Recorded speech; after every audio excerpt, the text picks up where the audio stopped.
Welcome to part 2, the melody of discomfort. By now you have discovered something important.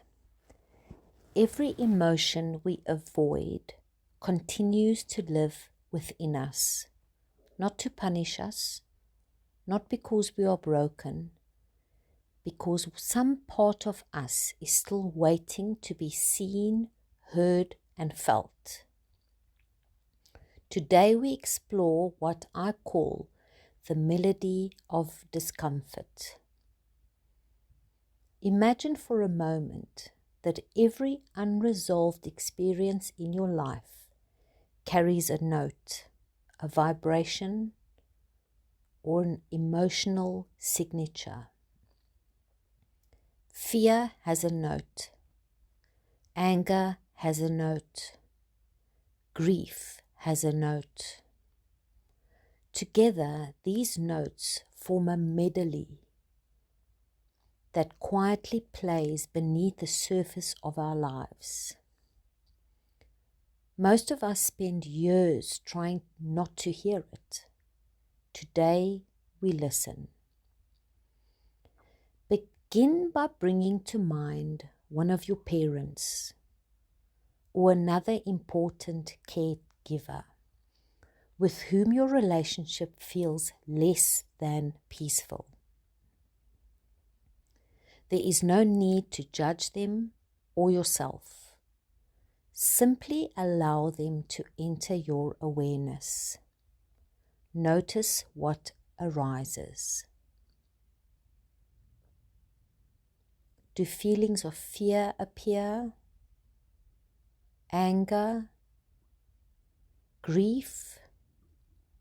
Or something difficult to name?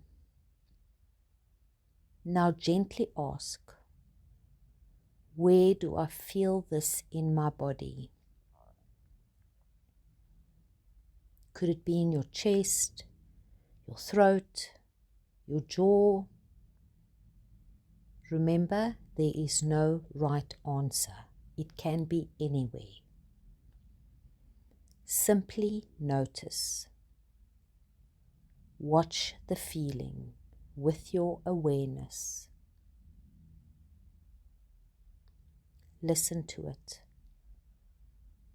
Allow it to exist exactly as it is. You are not trying to heal it. You are not trying to understand it. You are simply being with it. Now allow your awareness to move across the landscape of your life.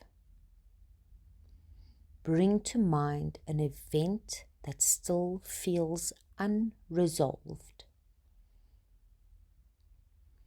An experience you would describe as painful or traumatic. Choose something that still carries emotional weight. As you recall it, notice 3 things: the event itself, the story you tell yourself about it, and beneath the story, the emotional signature. Again, ask yourself, what feeling lives there? Could it be fear, anger, grief? Where do you feel it in your body? Allow yourself to be with that feeling. Watch it as though watching a bird in a tree. Listen to it as though listening to music. Place no conditions upon it. Allow it to be exactly as it is. That is enough.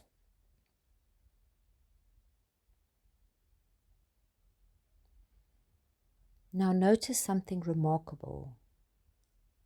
A difficult relationship, an old trauma, a recent upset.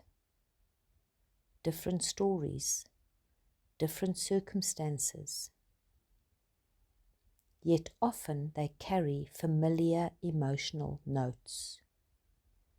The same fear, the same grief, the same anger.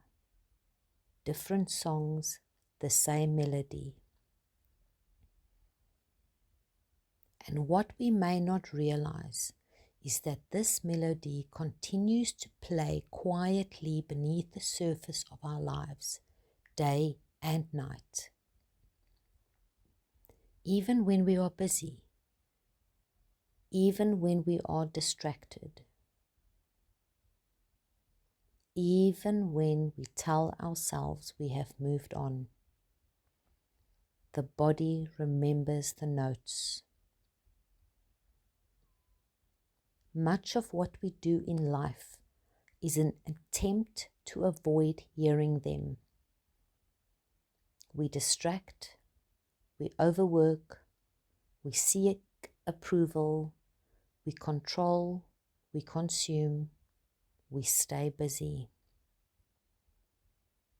Not because we are weak, because discomfort is difficult to feel. These are what we might call our doings, the things we do to avoid what we feel.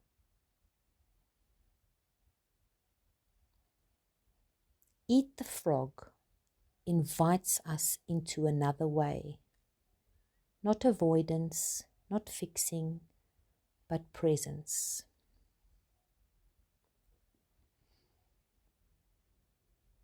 Over the next day or two, create a list of 10 items, no more than 10. Number them from 1 to 10. Each item should contain only one word. A name, a place, an event, a situation. Examples might be father, boss, accident, divorce, illness, loss. One word only, your own words. Why only one word? Because we are not feeding the story. We are simply identifying the doorway to the feeling. Behind each word lives an emotional signature: fear, anger, or grief, or some combination of them all. This list becomes your map. Not a map of what is wrong with you, but a map leading you back to yourself. For the next several weeks, set aside 15 minutes each day. Only 15 minutes, no more. This is not a test of endurance. This is an act of relationship. Consistency matters more than intensity. Take out your list. Read through the words slowly. Notice which one draws your attention. One or two may seem brighter or heavier than the others. Trust that. The feelings closest to the surface are often the ones ready to be witnessed. Choose one. Briefly remind yourself of the situation. Just enough to feel its emotional signature in your body. Then stop the story. Once you feel that emotional signature in your body, remember it's about the feeling. Bring your attention to the feeling itself. Where is it in your body? What does it feel like? Warm, tight, heavy, empty?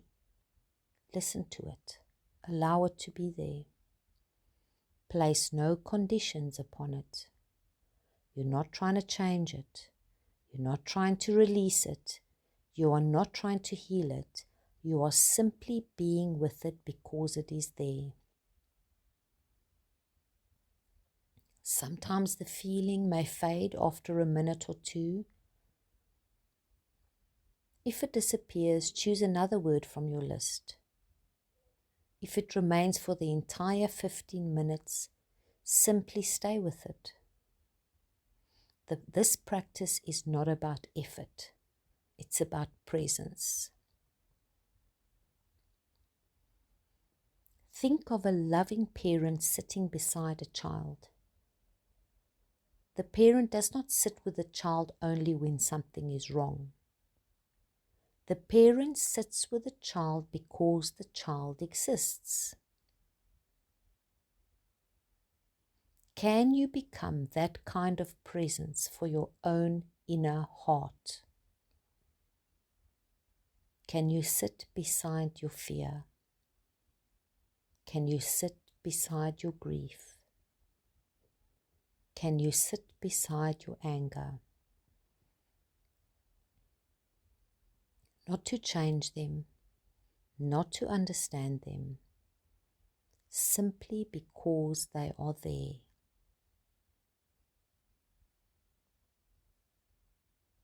This is the heart of Eat the Frog.